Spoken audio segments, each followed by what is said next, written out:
My goal is to be open-minded enough to identify maybe there's something cool out here, something that I hadn't considered, something that I might like to do that I've just never given any thought to. Welcome to Gentle Frog's Bookkeeping Lily Pad, your cozy corner of the podcasting world, where numbers tell a story and bookkeeping blossoms into an adventure. My name is Rachel Barnett, and I'm glad you're here. This podcast is for bookkeepers who enjoy authentic, unfiltered, and always encouraging friend to talk shop with. We will be discussing what it's like to own and operate a small bookkeeping business. In this episode, I want to talk about goal planning and a year-end review. I recognize that I'm recording this at the beginning of the new year, but I think that this is a great time to look back. We're no longer looking ahead and thinking, I'm going to take some time off for the holidays, or I need to wrap up these projects, or I wonder if I made my goals. We're now starting the new year and kind of getting back in the swing of working. So this is the perfect time to think about, how did last year go and what do I want to do different for this year? When you think about last year, think about what stuff went really well. What are you happy that you did? What are you happy that you learned? What are you happy that you paid for? Think about the opposite stuff. What did you pay for and not utilize? What do you wish that you would have done differently, or what did you learn from the last year? When I look back over the last year, I think about courses that I've bought that I kept meaning to start. I was definitely going to take that course and I was definitely going to go through it. And then other things came up and I just didn't. I look at the times that I made exceptions to the rule on the services that I was offering or the clients that I'd be working with. And I think to myself, I'm really glad that I made those exceptions so that I would know if it was a thing that I should modify, if I should continue to make the exception into the rule. But really, I look back and I'm like, no, I really know what things work for me and what things didn't. That's largely on part of just looking back over the year and identifying what lessons I've learned that I liked and what lessons I've learned that I didn't like. Things that I like include doing this podcast, pushing myself to do more YouTube videos than I did before. Previously, it would be maybe once a week-ish. Jess would know better than I do. She's the one who's like, hey, I need you to make some more videos. And now I'm working on making videos twice a week. Fourth quarter 2022, I had a goal for myself that I was going to make one YouTube video a day. And of course, I could make them in advance and then release them one a day.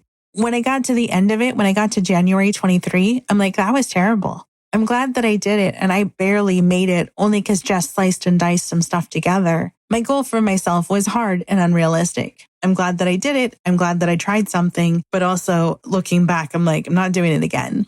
When you look back at 2023 and you think forward to 2024, what things did you do that you want to take with you? What things are you like, yes, this is super great. I'm all in on it. One of the things that I did in 2023 was I made a point to create more content. Obviously, I've talked about YouTube, but also I've created more courses and I've really gotten into my groove and I've gotten comfortable creating courses and creating content. And I think, you know what? That's a thing I want to try for 2024. Just create more stuff and put it out in the world. If it's beneficial, great. And if it's not, totally cool. I would encourage you to set goals. You probably know this already, but you need to set some SMART goals. SMART stands for specific, measurable, achievable, relevant, and time-bound. If I talk about myself, and more specifically an idea that I got from Seth David, a specific goal is that I need to sit down and intentionally write out 5 or 10 ideas a day. It's specific. Specifically, what am I going to do? I'm going to write down ideas of things that inspire me. They could be infographics to ask Maria to create. They could be YouTube videos, podcast episodes, doesn't matter. Measurable. I want to do at least 5 a day. Is it achievable? I mean, assuming I don't procrastinate, yes, it is achievable. Is it relevant? I mean, it's certainly more relevant than my goal of puzzle assembly. I think it's relevant. It's the sort of thing that I'll look back on and be happy that I did it. And is it time bound? For me, I'm setting a daily goal. Every day, I want to do just a little tiny bit, which will get me a little tiny bit closer to whatever magic I want to achieve.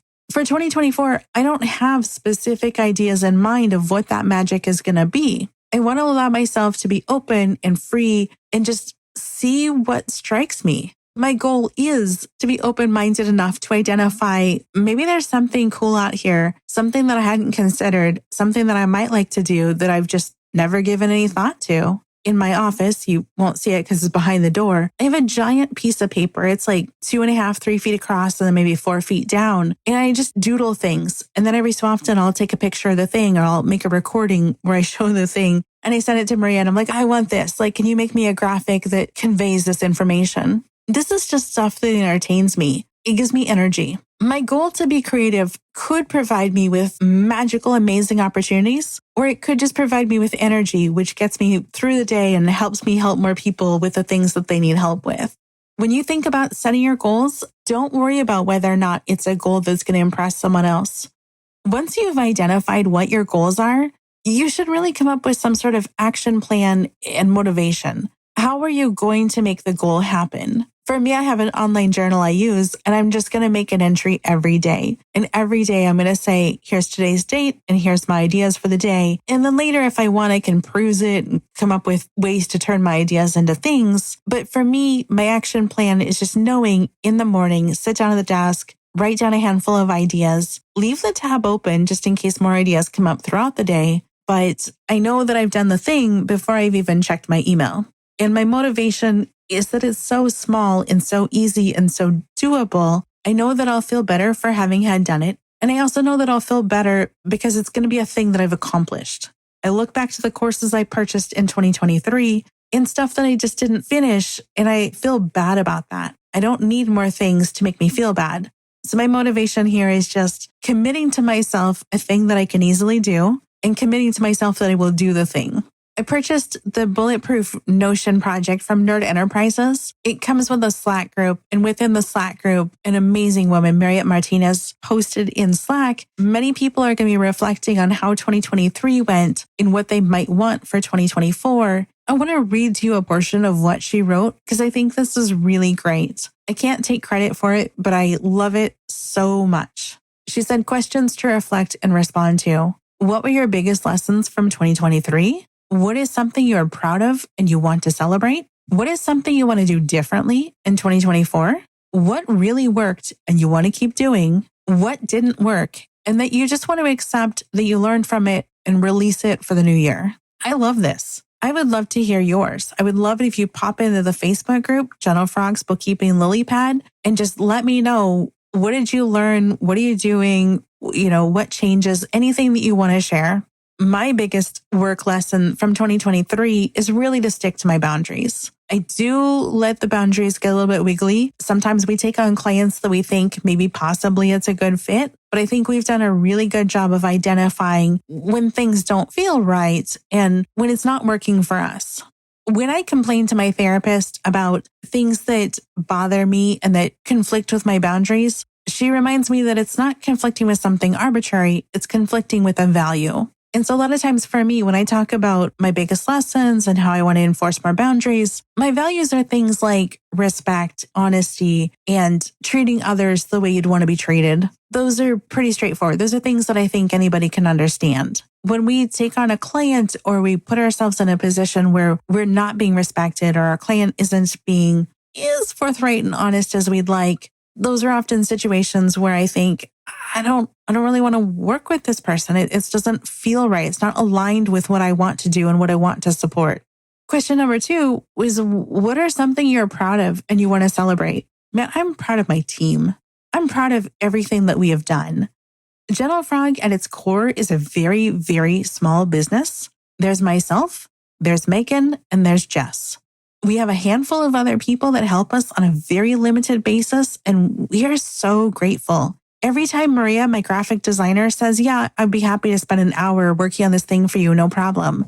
I'm like, holy crap, thank you so much. My video editor, he had an exhausting December because we were working on a bunch of stuff, but he only edits a handful of videos a month on a typical month, and he always treats us like we're VIP clients. My podcast editor, you should really hear the raw footage on this stuff. He does an amazing job. When I look back, I think of the things that I'm proud of and want to celebrate. I'm proud of having an amazing team that is willing to work with me, willing to help me, even though I don't need a lot of help. I'm not a big revenue generator for these other people. Like, I'm probably a drop in the bucket to their overall businesses. So I'm super proud and I'm definitely celebrating them. What are things that I want to do differently in 2024? I want for myself to spend more time creating content. I've taken the time to create courses in 2023, and each time I create a course, I am a little bit less exhausted than the last time and a little bit more invigorated. And generally, the flow of what I do is better than the last one. I'm kind of finding my groove. I'm really liking it. I'm really, really enjoying creating courses and YouTube content and the podcast, honestly. So what is something I want to do differently in 2024? I want to lean into more content creation and to spend less time doing bookkeeping myself. That's not to say that we don't do bookkeeping. Megan on my team loves bookkeeping. My problem isn't the bookkeeping. My problem is switching gears. I can either sit at my desk all day long, rocking out to AC/DC and do a bunch of bookkeeping, or I can be on Zoom all day long, making people feel good. I really can't pivot back and forth between both. I find myself wandering around the kitchen and just generally avoiding my desk. What has really worked for us is communication within the team. I spend a lot of time talking to Jess and Megan. Here's what's going on. Here's what I'm thinking. Here's what I want to do differently. How are you guys? What do you need? What do you want to do differently? Another thing that's worked for me and I want to keep doing and I want to do more of is getting to know my online friends. I'm kind of in a weird isolated bubble. I moved to Ottawa, Ontario. So I'm away from the stores that I'm comfortable with and the friends that I've known for a million years. I need to do more stuff out with people locally, and I am. Something I want to do differently in my personal life is I want to really lean in and track the books that I'm reading. So when I go to book club, I can describe what I've read. I belong to a book club. It's a neighborhood one, and it's basically read whatever you want. There's no prescribed book of the month. People describe they've read children's books and graphic novels and all kinds of things. And I roll in and I'm like, I don't remember what I read. I think I read this one book or I listened to this thing on Audible. Professionally, a thing that I want to do differently is I want to participate in my online groups more than I currently do. I get busy, I get hermity, Slack groups get busy, and I think, oh, I can never keep up. I can't possibly read all the messages. And then I retreat and I don't do anything. My intention for myself is I'm going to roll with it. I'm going to mark everything as read whenever I need to. And then I'll just read the last few messages and I won't feel bad that I didn't have the energy or desire to go back and read endless messages. The things that didn't work that I want to accept, learning from it and release my attachment, there are a whole pile of those things. I think the biggest one is my desire to justify myself. You know that feeling when you want to let a client go and you really want to tell them all the reasons you're letting them go, but none of it really matters because it's all literally, it's me and not you. That's a problem I have. What didn't work and what do I want to accept and learn from it is just those times where I had clients that I was very optimistic would be amazing for us, turned out not to be amazing. I release and let them go. I think about the situation. How did I get them? I think about what their needs were and if I could have done something differently from the start to provide a different outcome. I think about if it was just never a good fit for us and if we tried it because we didn't know for sure if it was a good fit. Really, I would love to hear from you. I would love it if you'd pop in the Facebook group, talk about your goals. If there's anything within your goals that you need help with, let us know. I'm certainly happy to help. If there's anything that you need help with that I'm familiar with and can help you with, I'm all about it. Maybe there's something you need help with that somebody else will see that. They'll see your post and they'll say, oh, I can help you with that thing. Maybe you see something that somebody else writes and you know you can help with a thing. If one of your goals, like mine, is to feel a little bit less isolated while working from home, I would encourage you to join all kinds of groups. If you don't have a group you're feeling comfortable with, maybe considering joining a mastermind, a small group of people that get together intentionally to talk about their business, their passions, their life, their whatever. You can absolutely find paid groups like this. I run a group on Facebook called Bookkeeper Business Besties. If this sounds like the sort of thing you might be interested in, go to Facebook, look for Bookkeeper Business Besties, and just click the button that says, I want to join this group.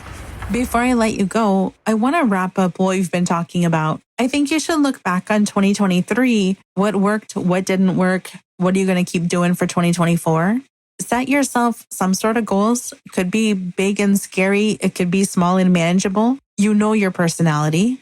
Identify how you're going to achieve the goal and what is your motivation for the goal. Consider joining a mastermind or some other online group if you're feeling lonely. And then pop into the Facebook group and just let me know what your goals are. Let me know if you have ideas or advice for me or for anybody else. Take a look at other people's goals or struggles or anything and see if there's a way that you can help them. Sometimes something as little as 15 or 20 minutes of your time can make a huge difference for someone else. While I didn't say it, my goal has been and always is to find ways to be helpful, to help other people, to reach back and lift others up. I'm incredibly fortunate to be able to do what I do. It is a direct result of my hard work, but also of other people reaching back and saying, how can I help you? How can I lift you up? I'm so glad that, we're on this journey of whateverness together, and I want to do the thing for you.